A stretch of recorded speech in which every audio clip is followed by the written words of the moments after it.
کہ اللہ پاک نے ہم اور آپ کو ایمان کی عظیم نعمت سے نوازا ہے، اور یہ بھی اللہ جل شانہ کا احسان و فضل و کرم ہے کہ اللہ پاک نے ہم اور آپ کو سید کائنات آقائے نامدار حضرت محمد مصطفیٰ صلی اللہ علیہ وسلم کی مبارک امت میں پیدا فرمایا، اور اس کے ساتھ اللہ کا یہ بہت بڑا احسان و فضل و کرم ہے کہ اللہ پاک نے ہم اور آپ کو ابھی تک زندگی کی عظیم نعمت سے نوازے رکھا ہے۔ عزیزان گرامی، انسان کے لیے اس سے بڑھ کر کوئی خوش بختی نہیں، کوئی سعادت نہیں کہ اللہ پاک کسی انسان کو ایمان کی نعمت سے نواز دے، ایمان کی توفیق دے دے، اور اس سے بڑھ کر اس آدمی سے کوئی خوش قسمت نہیں کہ جس آدمی کو ایمان کے بعد اپنی آخرت کے کمانے کے لیے تقوی کی توفیق عطا فرمائے۔ ہر چیز، ہر عمل اللہ کی توفیق سے انسان کو ملتا ہے۔ دنیا جو ہے یہ اللہ کے فضل سے نہیں بلکہ اللہ کے تقدیر کے تقسیم سے ملتا ہے۔ اللہ نے جس کے لیے جتنا دنیا مقدر کیا اس کو اتنا ہی ملے گا، اس سے بڑھ کر کوئی نہیں پا سکے گا۔ ایمان اور ایمانی اعمال، تقوی اور آخرت کی بات، یہ اللہ جل شانہ جس کو اپنا بنانا چاہتا ہے اس کو توفیق عطا کرتے ہیں، اور دنیا کو اللہ پاک اپنے دشمنوں کو بلکہ زیادہ دیتے ہیں۔ جتنے اللہ کے دشمن ہوں گے اتنے ہی اس کے دنیا بہت زیادہ، اکثر کی یہ بات ہے، الا ماشاءاللہ بہت کم لوگ ایسے ہیں پچھلے تاریخوں میں بھی اور آج بھی اور قیامت تک کہ جو اللہ کے دوست ہو، ان کے دنیادار بھی ہو، یہ بہت کم ملتے ہیں۔ اکثریت اتنی ایسے لوگوں کی ہے کہ سب سے پہلے دنیا کی عیش و عشرت اللہ پاک کفر کو دیتے ہیں، کفر والوں کو دیتے ہیں، اور یہی امتحان ہے۔ اگر یہ بات نہ ہوتی تو آج کوئی بھی کافر بھی نہ ہوتا۔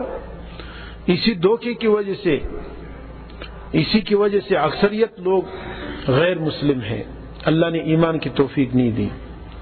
یہ سب وہ لوگ ہیں جس کو اللہ نے دنیا برمار دی، بے حساب کتاب دے دی، اور دین جو ہے ایمان یہ بہت کم لوگوں کو اللہ دیتا ہے، کیونکہ دین اور ایمان اور تقوی یہ اللہ کی تعلق کا نام ہے، اللہ کی دوستی کا نام ہے۔ اللہ پاک ہر ایرے غیرے کو دوست نہیں بناتا، بہت کم لوگوں کو اللہ پاک دوست بناتا ہے۔ اللہ کی دوستی بہت قیمتی ہے، یہ ایسے مفت اور آسان میں نہیں ملتی، لیکن جو آدمی چاہتا ہے، طلب کرتا ہے، خواہ وہ کسی درجے کا ہو، جہاں پر بھی ہو، اللہ اس کو دیتا ہے۔ تو اس لیے میرے محترم دوستو، جس کو اللہ پاک نے ایمان کی نعمت سے نوازا، یہ اللہ پاک کی توفیق ہے۔ اللہ پاک اس کو اپنا بنانا چاہتے ہیں، اس لیے ایمان کی دولت دی، کیونکہ قرآن مجید کی آیات کا مفہوم ہے، اللہ تعالیٰ خود فرماتے ہیں وَمَا كَانَ لِنَفْسٍ أَن تُؤْمِنَ إِلَّا بِإِذْنِ اللَّهِ، کوئی انسان اللہ کے حکم کے بغیر ایمان نہیں لا سکتا۔ تو لہذا ایمان کی تقسیم، ایمان کا نصیب ہونا، یہ اتنی بڑی عظیم نعمت ہے کہ اس نعمت پر جتنا شکریہ ادا کیا جائے وہ بہت کم ہے۔ اس لیے میرے محترم دوستو، کسی انسان کا ایمان کے داخلے میں آنا، ایمان کے دائرے میں آنا، یہ بہت بڑی سعادت ہے۔ تو یہ نعمت تو اللہ پاک نے ہم اور آپ کو محض اپنے فضل کرم سے عنایت فرمایا، اور یہ ایسی نعمت ہے کہ بغیر محنت کے اللہ پاک نے ہم اور آپ کو دیا ہے، بغیر قیمت کے دیا ہے، اور بغیر اس کے پیچھے جانے کے، نہ اس پر ہمارا آپ کا پیسہ خرچ ہوا، نہ جان، نہ مال، نہ وقت، کچھ بھی نہیں لگا ہے۔ اللہ پاک نے محض اپنے فضل کرم سے اور ان مخلصین کی محنتوں کی وجہ سے عطا فرمایا جنہوں نے ہم اور آپ کے لیے اپنے گھر بار چھوڑ کر، اپنے کاروبار، اپنے سب کچھ چھوڑ دیا اور ایمان کی دعوت لے کر پوری دنیا کے اندر پھیل گئے۔ ان کی قربانیوں اور ان کے اخلاص اللہ کو اتنا پسند آیا کہ رہتی دنیا تک اللہ پاک نے ایمان کے سلسلے کو باقی رکھا۔ آنے والے انسان پتہ نہیں کتنے اور انسانوں کو اللہ پاک نوازتے رہیں گے. تو اس لیے میرے محترم دوستو، اسی وجہ سے ہمارا آپ کے لیے بہت بڑا امتحان ہے کہ بغیر کسی محنت اور بغیر کسی مشقت کے اللہ نے اتنا عظیم نعمت سے نواز دیا کہ جو نعمت اللہ پاک کروڑوں انسانوں کو نہیں دیتے ہیں. کتنے لوگ موجود ہوں گے، کتنے عقل والے، کتنے خوبصورتی والے، کتنے اچھے جذبات رکھنے والے لوگ موجود ہوں گے دنیا میں. دنیا میں کتنے کروڑ انسان ہیں، اس میں کتنے ارب انسان ہیں، اس میں 1.25 ارب یا 1 ارب مسلمان ہیں، باقی 6 یا 5 ارب جو ہے لوگ بغیر ایمان کے ہیں. آپ اندازہ کریں 5-6 ارب میں 1 ارب انسانوں کو اللہ نے ایمان والا بنا دیا ہے. مسلمان دنیا میں بہت کم ہیں. تو آپ یہ سمجھے کہ 100 کے اندر 1 بندہ جو ہے وہ مسلمان ہے اور 98-99 بندے جو ہے وہ کافر ہیں. 100 میں سے 1 بندے کو اللہ نے ایمان دیا. کتنا قیمتی سرمایہ ہے. اور امتحان اس لیے میرے آپ کے لیے میرے محترم دوستو کہ کل اللہ پاک جب پوچھیں گے اس ایمان کی دولت کو میں نے نصیب کیا، آپ نے اس کی کیا قدردانی کی، اس پر کتنے، اس کے تقاضوں پر کہاں تک آپ نے عمل کیا. یہ بہت بڑا امتحان ہے، یہ بہت بڑا سوال ہے. بس یہ سوال اگر ہم اور آپ کو سمجھ میں آ گیا تو زندگی بھی کامیاب، دنیاوی اور آخرت بھی. ناکامی اور نادانی ہم اور آپ، یہیں سے انسان کو شیطان دھوکہ دیتا ہے اور یہی کہتا ہے کہ بھائی ٹھیک ہے وہ بھی انسان ہے، ہم بھی انسان ہیں، کوئی مسئلہ نہیں. شیطان اس معاملے کو معمولی بنا دیتا ہے، بس ٹھیک ہے جتنا ہے یہ ٹھیک ہے.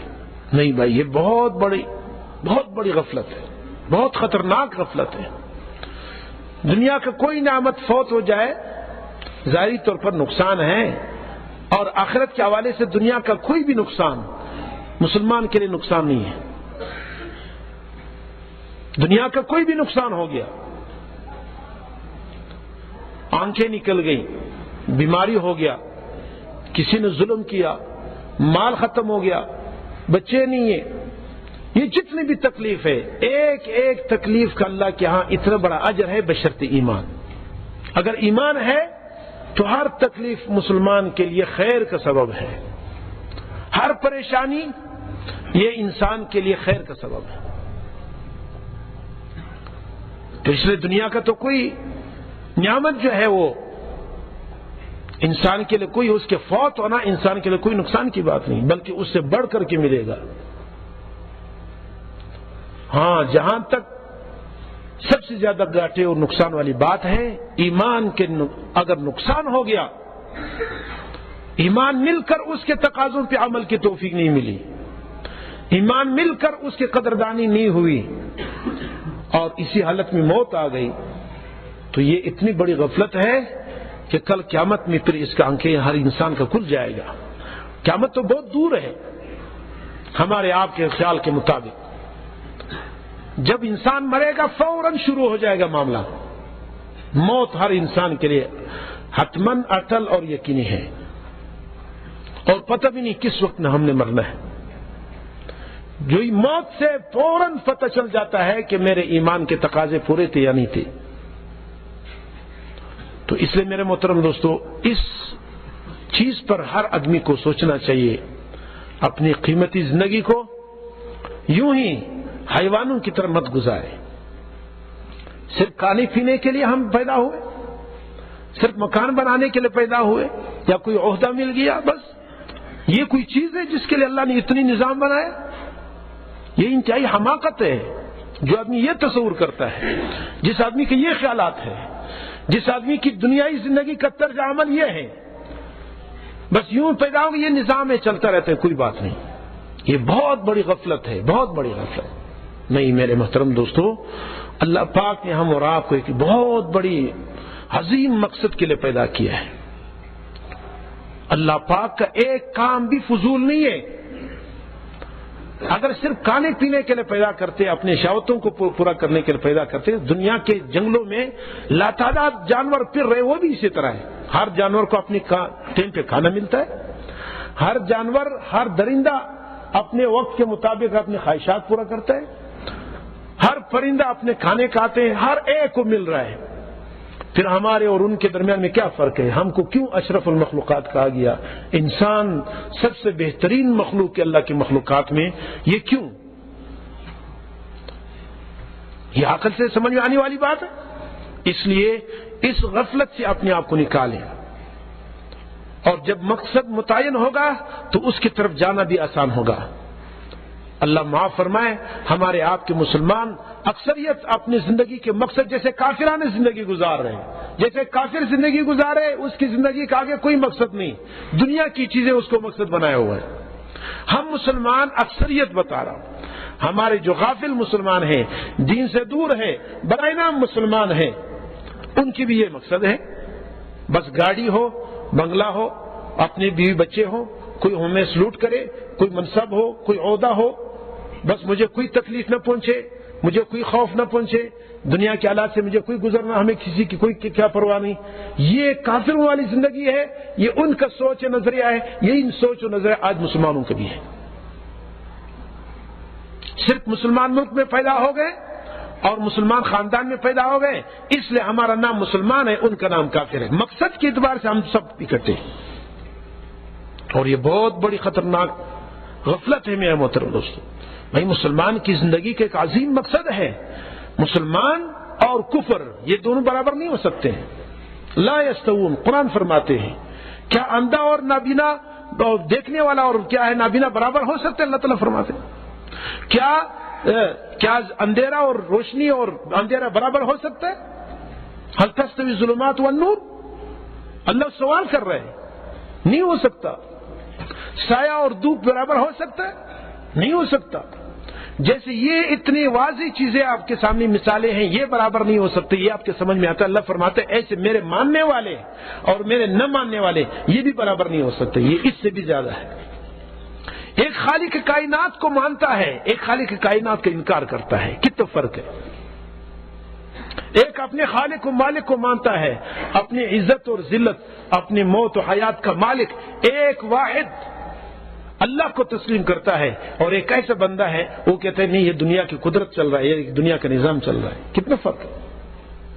تو مسلمان کی زندگی کا عظیم فرق ہے میرے محترم دوستو۔